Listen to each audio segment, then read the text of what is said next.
किसी की आज वर्षों की प्रतीक्षा पूरी होने वाली है। कितने वर्षों की होगी, विचार करिए, कितने वर्षों की?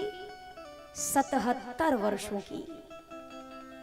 आज किसी की 77 वर्षों की प्रतीक्षा पूरी होने वाली है। कौन है वो? मेरी शबरी मैया।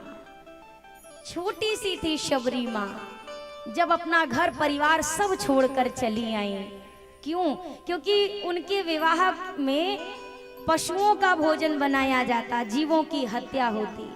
माँ ने सोचा मेरे विवाह के कारण इतने बेचारे निर्दोष जीव मारे जाएंगे, इससे तो बढ़िया मैं विवाह ही ना करूं। सारे पशुओं को बंधन मुक्त कर दिया। और जैसे पशु बंधन मुक्त हुए, पशुओं ने मानो आशीष दिया, शबरी आज आपने हमें बंधन से मुक्त किया है, हम प्रार्थना करेंगे एक दिन भगवान आकर आपको बंधन से मुक्त करें।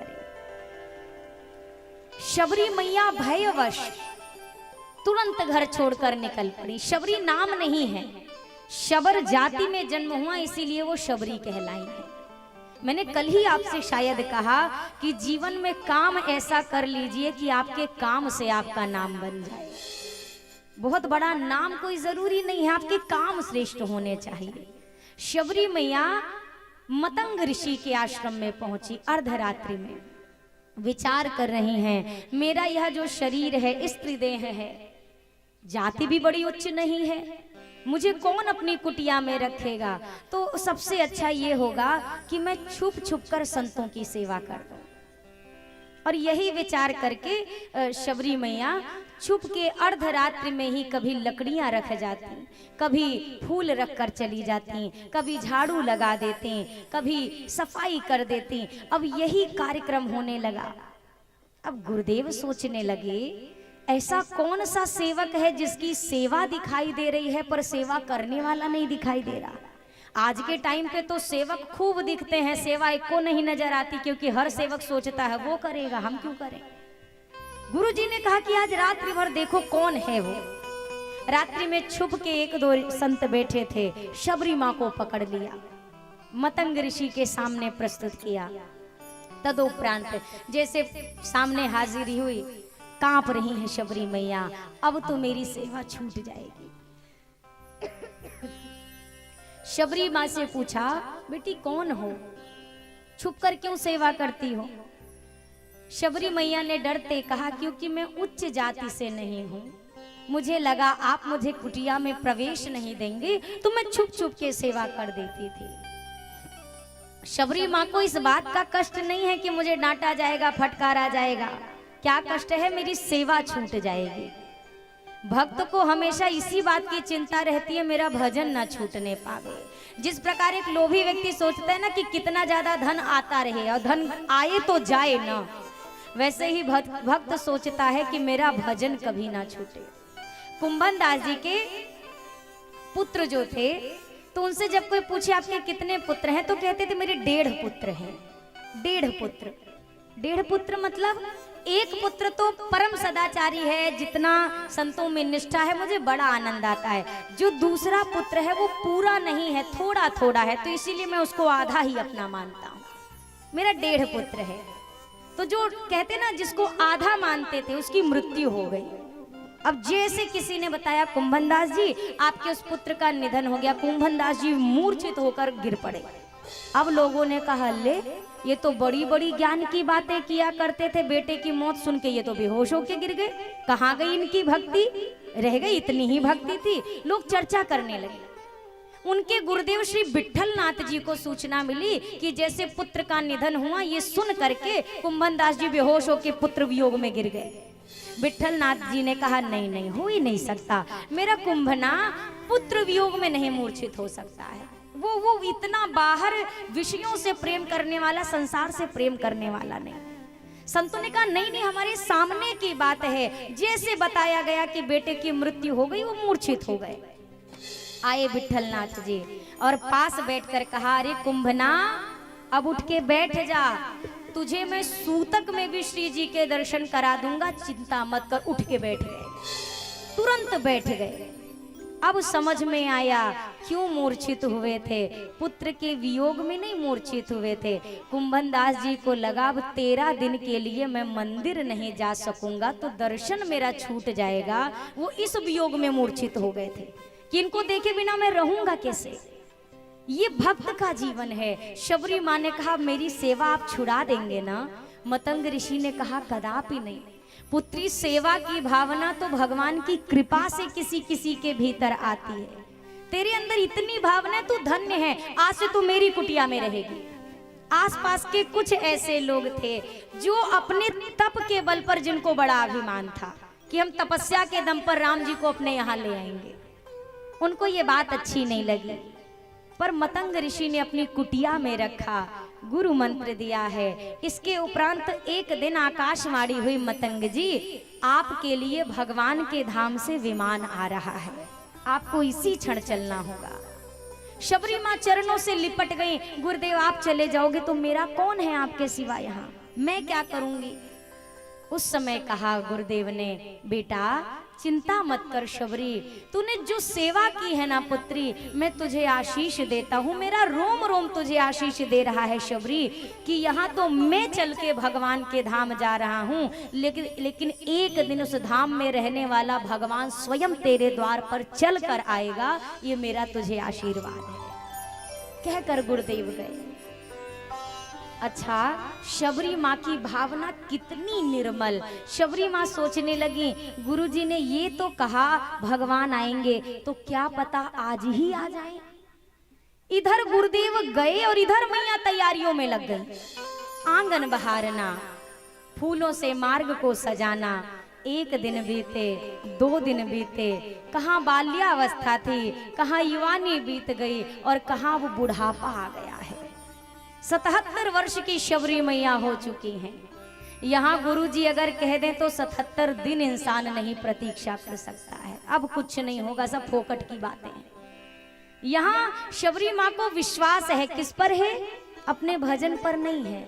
अपनी ओर देखती है तो कहती है नहीं नहीं भगवान नहीं आएंगे, पर जब गुरुदेव की बात की ओर देखती है तो कहती है अरे मेरे लिए नहीं आएंगे, उनके लिए तो जरूर आएंगे। उनके वचन कभी झूठे नहीं हो सकते। अब शबरी मैया रास्ता निहार रही है, झाड़ू लगाया है, अब सोच रही है शायद आज आ जाएंगे। द्वार पर बैठी है, काग से कहती है काग तू रोज आता है पर कभी तू मेरे द्वार पर आकर बोलता नहीं है, कभी तो बोल के मुझे एक इशारा कर दे कि मेरे राम कब आएंगे। थोड़ी देर बाद वह काग आया और वो तुरंत मुंडेर पर बैठकर बोलना शुरू किया। मैया ने कहा काग आज तू बोल रहा है, क्या आज मेरे राम आने वाले हैं क्या? मैया बैठी बैठी रास्ता निहार रही है और कह रही है मेरी झोपड़ी के भाग आज खुल जाएंगे, राम आएंगे।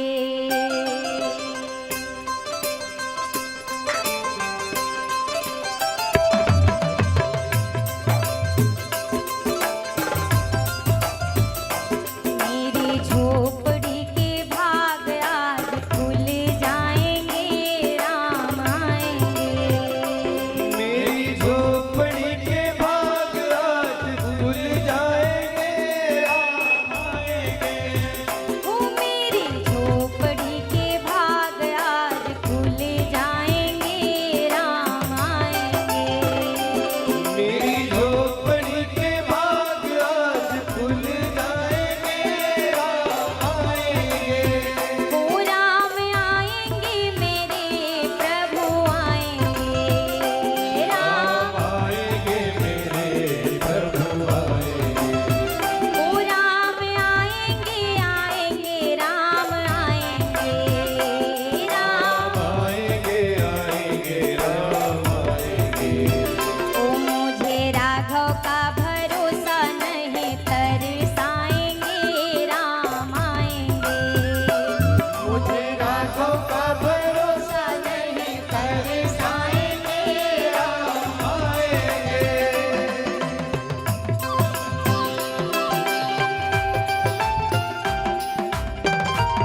भोग लगाऊंगी।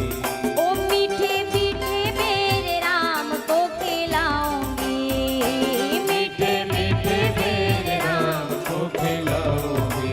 हाँ मीठे मीठे मेरे राम को खिलाऊंगी, मीठे मीठे मेरे राम को खिलाऊंगी। ओ मेरे जन्मों के पाप सारे कट जाएंगे, राम आएंगे। मेरे जन्मों के पाप सारे कट जाएंगे, राम आएंगे। मेरी झोपड़ी के भाग आज खुल जाएंगे, राम आएंगे। मेरी झोपड़ी के भाग आज खुल जाएंगे, राम आएंगे।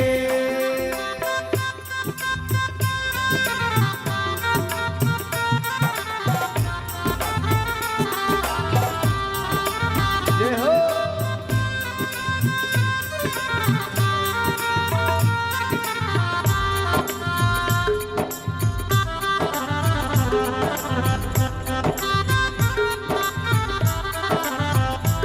आज गली गली अवध सजाएंगे, आज गली गली अवध सजाएंगे।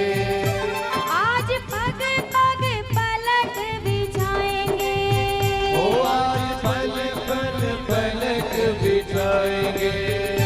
आज सूखे हुए पेड़ फल जाएंगे, आज सूखे हुए पेड़ फल जाएंगे।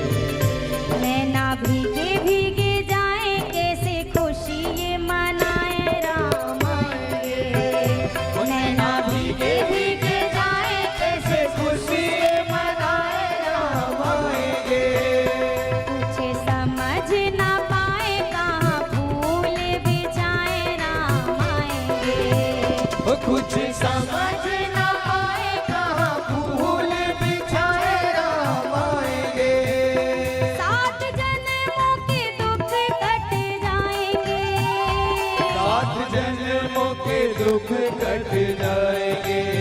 वो आज सरयू के तट मुस्काएंगे, ओ आज सरयू के तट मुस्काएंगे। मोर नाचेंगे पपीहा गाएंगे, मोर नाचेंगे पपीहा गाएंगे। आज दसों ये दिशाएं जैसे सगुन मनाए, राम आएंगे। आज दसों दिशाएं जैसे सगुन मनाए, राम आएंगे। कभी ढोल बजाए, कभी द्वार सजाए, राम आएंगे। ओ कभी ढोल बजाए, कभी द्वार सजाए, राम आएंगे। कुछ समझ न पाए, कहाँ दीप जलाए, राम आएंगे। ओ कुछ समझ न पाए, कहाँ दीप जलाए, राम आएंगे। राम आएंगे आएंगे, राम आएंगे आएंगे, राम आएंगे। ओ राम आएंगे आएंगे, राम आएंगे आएंगे, राम आएंगे। राम आएंगे, राम आएंगे, राम आएंगे। राम आएंगे। मेरी झोपड़ी के भाग आज खुल जाएंगे, राम आएंगे। किसी चीज की आप 10 वर्ष प्रतीक्षा करो, केवल 10 वर्ष। मान लीजिए 10 साल तक आप किसी एक कार के बारे में सोचो कि एक दिन मैं इतना अमीर हो जाऊं कि अपनी ये पसंदीदा कार में खरीद सकूं, और 10 साल बाद आप इतने अमीर हुए कि वो कार आपने खरीद ली। अब उस कार का ख्याल कैसे रखा जाएगा? इतना सा भी धूल जमेगा ना तो इंसान अपनी शर्ट उठा के उसको साफ करेगा, स्क्रैच ना आए, कोई छू देगा ना ना ना ना अच्छे से स्क्रैच आ जाएगा। ये 10 साल का इंतजार है जो उस चीज को इतना बेशकीमती बना रखा है आपके आगे, और जिसने 77 वर्ष इंतजार किया हो और उसको राम मिल गए हो, उसको क्या आनंद आया होगा। शबरी माँ देख रही हैं, आ गए राम जी यहाँ खड़े हैं। अब शबरी माँ एकटक निहार रही हैं। क्यों? क्योंकि गुरुदेव भगवान ने कहा था, शबरी शबरी माँ ने कहा मैं भगवान को कैसे पहचानूंगी, क्या जान पाऊंगी, क्या सोने का मुकुट होगा, कैसा स्वरूप होगा, कुछ तो मुझे बताइए, घुंघराली लटे होंगी, क्या स्वरूप होगा।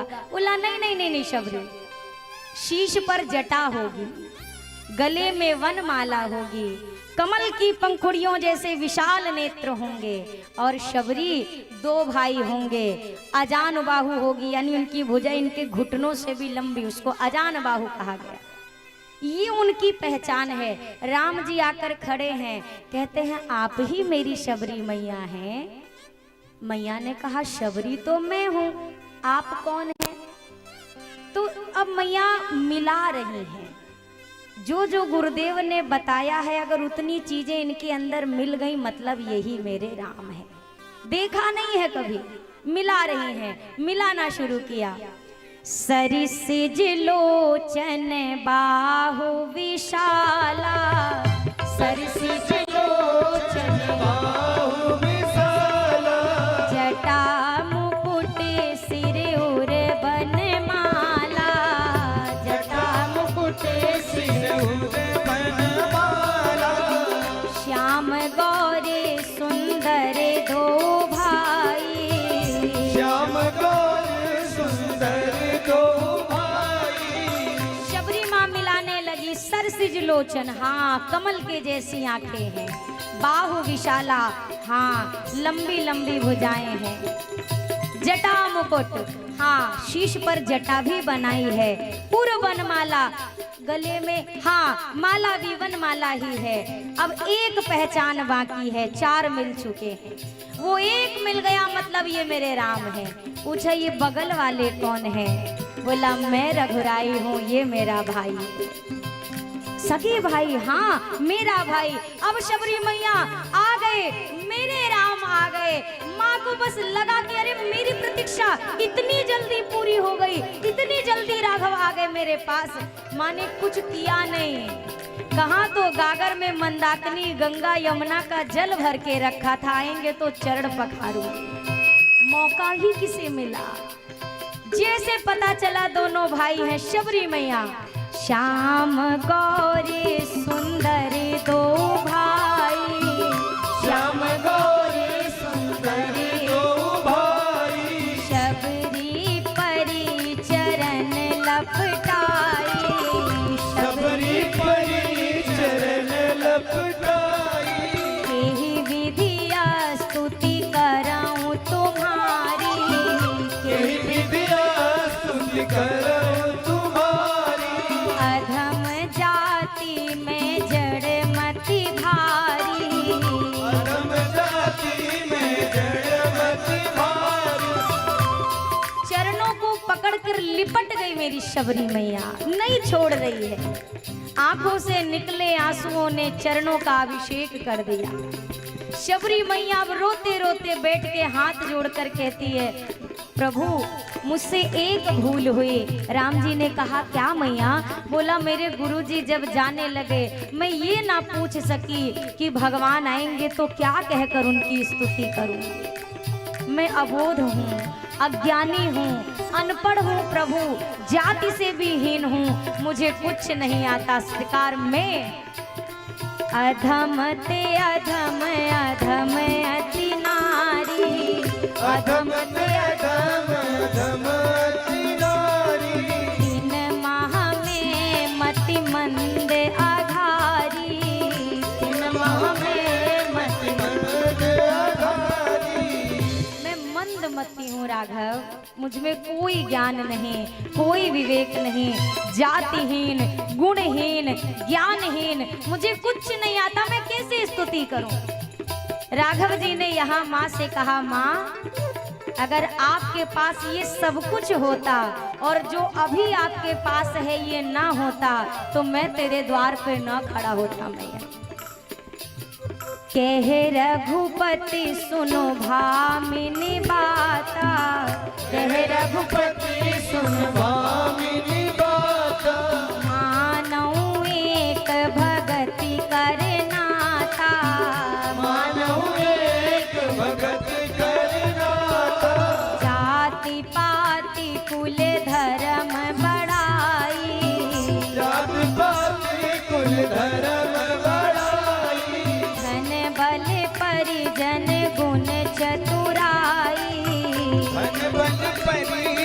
गुण चतुराई। भगतिहीन नर सोहई कैसा, भक्तिहीन नर सोहई कैसा। बिनु जल बारिद देखिए जैसे। जल बारिद देखिए जैसे। जिसके पास भक्ति ना हो और सब हो, मैं उसे जीवन में कभी मिलने वाला नहीं। आप कहती हो आप पढ़ी लिखी नहीं हो, मेरी स्तुति नहीं कर सकती। आप पढ़ी नहीं हो तो क्या माँ, आपका राम तो पढ़ा लिखा है ना। अगर शबरी आज अपने राम की स्तुति नहीं कर पा रही है तो राम आज अपनी शबरी माँ की स्तुति करेगा।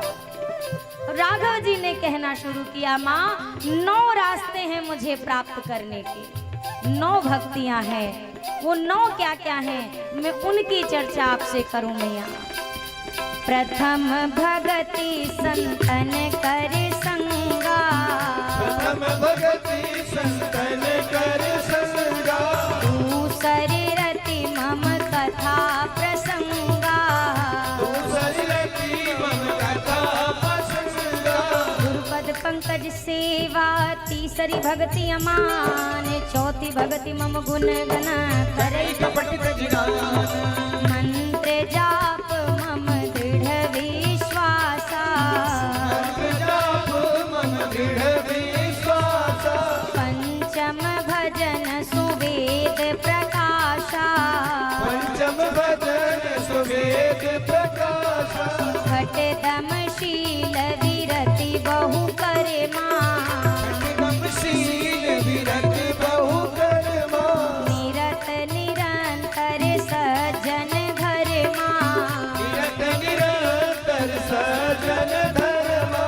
सातम सम मुहिमय जग देखा, सातम सम मुहिमय जग देखा। मोटे संत अधिक करि देखा, मोटे संत अधिक कर लेखा। आठम जथा लाभ संतोषा, आठ जथा लाभ संतोषा। सपने हूँ नहीं देखै परिदोषा, सपने हूँ नहीं देखहि परदोषा।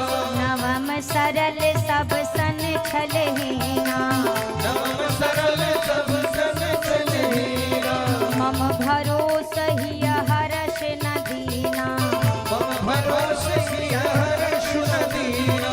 नौ महुए कहु जिनके होई, नौ महुए कहु जिनके होई। नारी पुरुष सचराचर कोई, नारी पुरुष सचराचर कोई।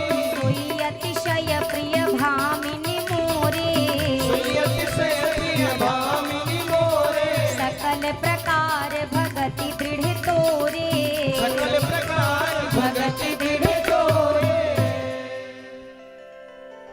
9 प्रकार की भक्तियां राघव जी ने माँ शबरी के सामने गाई। शबरी माँ को नहीं सुना रहे, क्यों? क्योंकि शबरी माँ के अंदर तो सारी हैं। तो किसको सुना रहे?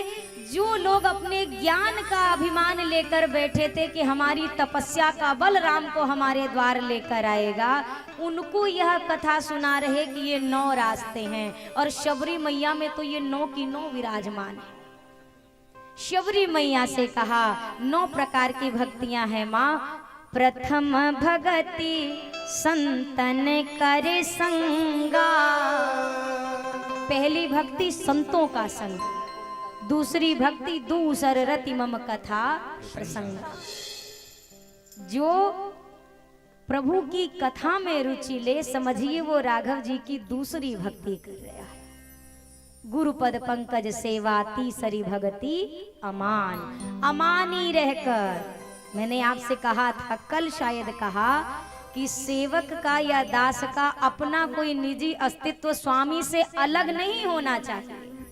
जो अमानी रहकर गुरुदेव की सेवा करे, गुरुदेव का सम्मान मेरा सम्मान, गुरुदेव का अपमान मेरा अपमान। गुरुदेव को अगर किसी ने दक्षिणा दी और चेला को नहीं मिली तो चेला मुंह लटकाए घूमे, ये चेला का लक्षण नहीं है।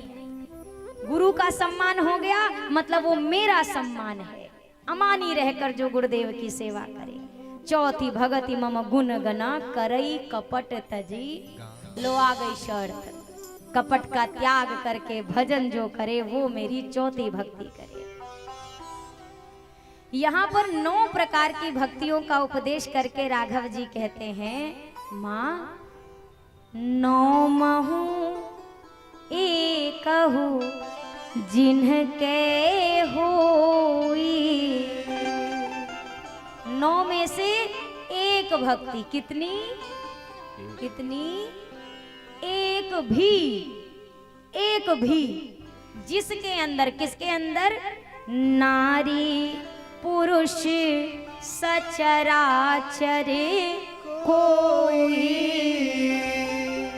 राम जी ने किसी को नहीं छोड़ा, ना जलचर, ना नभचर, ना थलचर, कोई बाकी नहीं, सचराचर। माँ 9 में से एक भक्ति भी जो पाले, वो चाहे नारी हो, चाहे पुरुष हो, चाहे सचराचर जगत में कोई भी हो, एक भक्ति भी जो पाले, जिसके भीतर एक भक्ति भी विराजमान रहे, वो मुझे अतिशय प्रिय है। एक भक्ति भी। अब इतना सरल रास्ता भी अगर हम आप ना पा सके तो हमसे बड़ा अभागा कौन है भैया। 9 है, एक पालो। किसी को अपने जीवन का लक्ष्य बना लीजिए, या गुरुदेव की सेवा का रास्ता चुन लो, या कथा में प्रीति आप रख लो, या तो फिर प्रथम भगति संतन कर संगा, संतों की सत्संग को अपना लो। एक रास्ता पकड़ लीजिए। रास्ते 9 हैं, पर जाकर उस एक ही जगह पर मिलते हैं जहां के लिए हम सब जाना चाहते हैं। हम सब जाना चाहते हैं, अलग अलग रास्ते हैं, पर लक्ष्य मंजिल एक है। राम जी ने कहा, एक भी जिसके भीतर हो वो मुझे अतिशय प्रिय है। कितना प्रिय है? अतिशय। अतिशय मतलब प्रिय नहीं, अति प्रिय नहीं, अतिशय प्रिय। इसके बाद खत्म, अब कोई उपमा नहीं बची, समाप्त। ये लास्ट स्टेज है प्रेम का। कोई प्रिय लगे, ये लास्ट स्टेज है, इसके बाद कुछ नहीं, अतिशय। और मेरे राघव जी को अतिशय प्रिय केवल मेरी मैया वैदेही लगती है। जनक सुता जग जननी जानकी, अतिशय प्रिय करुणा निधान की। अब सोचो, आप में से, हम में से जो एक भक्ति प्राप्त कर ले, वो मेरे राघव जी को उतना प्यारा हो जाएगा जितनी प्यारी मेरी मैया वैदेही मेरे राम जी के लिए है। उतना वो हृदय के निकट पहुंच जाएगा जो एक भक्ति को अपने जीवन का आधार बना ले। शबरी माँ के इतने दिनों का इंतजार है, गुरुदेव के वचनों पर विश्वास है। माँ को लगता है मेरा भजन नहीं भगवान को ला सकता, पर मेरे गुरु के वचन जरूर मेरे भगवान को मुझ तक ला सकते हैं। मैं तो गुणहीन हूँ, पर मेरे गुरुदेव के वाक्यों में कमी नहीं है। जीवन में भैया कहीं ना कहीं एक तत्व ऐसा होता है जिसने अपना प्राण झोंका होता है, जिसकी कृपा से हमें और आपको लाभ मिलता है। अगर कोई बहुत धनाढ्य है तो ऐसा नहीं है कि ये विरासत में उसको धन मिला है। आप भले विरासत में पा गए, पर आपकी पीढ़ी में से किसी न किसी ने अपना तन जरूर खपाया होगा, जिसकी वजह से आपको विरासत में ये संपदा मिली है। कोई एक व्यक्ति जरूर जला होगा। सोचो, मैया शबरी के मन का इंतजार जब पूरा हुआ, इतने वर्षों की प्रतीक्षा पूरी हुई, माँ के मुख से वचन नहीं निकल रहे, और यहाँ पे 500 वर्षों के इंतजार के बाद हमारे राम लला भी आए हैं। इधर कथा में राम आए हैं, इधर वास्तव में हमारे राम लला आ रहे हैं। कितना भाग्य है हमारा। 500 वर्षों की प्रतीक्षा, मतलब मेरे राम जी जैसा धीरवान संसार में कोई नहीं हो सकता भैया, कोई नहीं हो सकता। वो मर्यादा पुरुषोत्तम श्री राम जी जो एक बार अगर धनुष पर बाण संधान कर ले तो समुद्र को सोखने की क्षमता रखते हैं, वो 500 बरस तक तंबू में बैठ के इंतजार कर लिए। वो कागज पे कागज देते रह गए, प्रमाण पे प्रमाण देते रह गए। कपड़े फट गए तो पुजारी जी अदालत में नोटिस भिजवाते थे, भगवान के कपड़े फट गए हैं, परमिशन दे दो तो हम जरा कपड़े बदलना चाहते हैं। वो राम लला आज जब अपने महलों में पधार रहे हैं तो हम अयोध्या वासियों के भीतर कितना आनंद हो। हमारे लिए देखो, मैंने कल भी कहा भैया, मैंने स्वर्ग नहीं देखा, आज तक नहीं देखा। मरने के बाद मैं स्वर्ग जा रही हूँ नहीं जा रही हूँ मेरे राघव जी जाने, पर जब अयोध्या का दृश्य अब फोन में भी देखती हूँ तो मुझे लगता है स्वर्ग भी इसके सामने फीका है। हमारी अयोध्या स्वर्ग से भी सुंदर है। मेरे राम लला आ रहे हैं। कितने लोगों की आहुति आज सफल हो रही है। कितने लोगों ने आज भी अयोध्या में लाल कोठी है एक जगह, एक गली का नाम शहीद गली है। लाल कोठी क्यों पड़ा? जब कार सेवकों पे गोलियां चली तो वो पूरी बिल्डिंग लाल हो गई थी उनके रक्त से। शहीद गली ऐसी लाशों की ढेर बिछी हुई थी। कोठारी बंधु आज भी अमर हो गए। मुझे केवट जी का भाव नजर आता है कि अगर इस पद कमल पर प्राण को खो जाएगा केवट तो मरकर भी जमाने में अमर हो जाएगा केवट। हम तो मर के कहाँ जाएंगे नहीं पता। कोठारी बंधुओं ने राम जी के लिए प्राण दिया। आज राम जी के साथ उनका नाम याद आता है। लेकिन धन्य है वो जननी, धन्य है वो मैया जिसे 2 बेटों के मृत्यु की सूचना मिली और वो मैया कहती है मैं दुखी तो हूँ पर इनकी मृत्यु के लिए दुखी नहीं हूँ। मैं दुखी इसलिए हूँ कि भगवान ने मुझे कोई तीसरा बेटा नहीं दिया है। एक और होता तो मैं उसको राम की सेवा के लिए भेजती। ये वो भारत भूमि है भैया। कितने लोगों की तपस्या, कितने लोगों की दी गई जीवन की आहुति। आपको बताएं, मेरा तो जन्म नहीं हुआ था पर अपने माता पिता से सुना है मैंने। सरयू मैया का जो पुराना वाला पुल है, पुल के दोनों तरफ फोर्सेस खड़ी कर दी गई।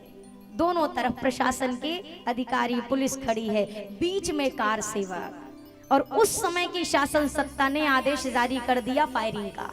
आंसू गैस के गोले छोड़ दो, फायरिंग करो। अब उस समय कार सेवक कोई जिंदा सरयू मां में गिरा, किसी की मृत्यु हुई, कोई अधमरा पड़ा है। जो मरा था, जो नहीं मृत्यु को प्राप्त था, सबको उठा उठा कर सरयू मैया में फेंक दिया गया। वो दशा थी पर हार नहीं मानी, हार नहीं माने। और मैं खुले मंच से कहती हूँ, आज के माननीय यशस्वी श्री प्रधानमंत्री मैं मोदी जी को इस व्यासपीठ से सादर प्रणाम करती हूँ। अपने योगी जी को प्रणाम करती हूँ। जो मेरे राम का है वो मेरे काम का है। मुझे नहीं मतलब दुनिया क्या सोचती है इस विषय में। दुनिया ने नहीं किया था। बहुत सारी शासन सत्ता आई और चली गई, पर मेरी अयोध्या को आज तक जानने वाला कोई नहीं था। जिस अयोध्या की भूमि पर राम जी खेले वो अयोध्या नहीं पूछी जाती थी भैया।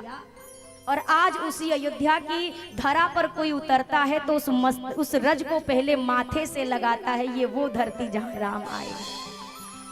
और वास्तव में मेरे राम लला ने सबकी तपस्या का फल दिया है, सबकी प्रतीक्षा को पूर्ण किया है और मेरे राम लला आने वाले हैं।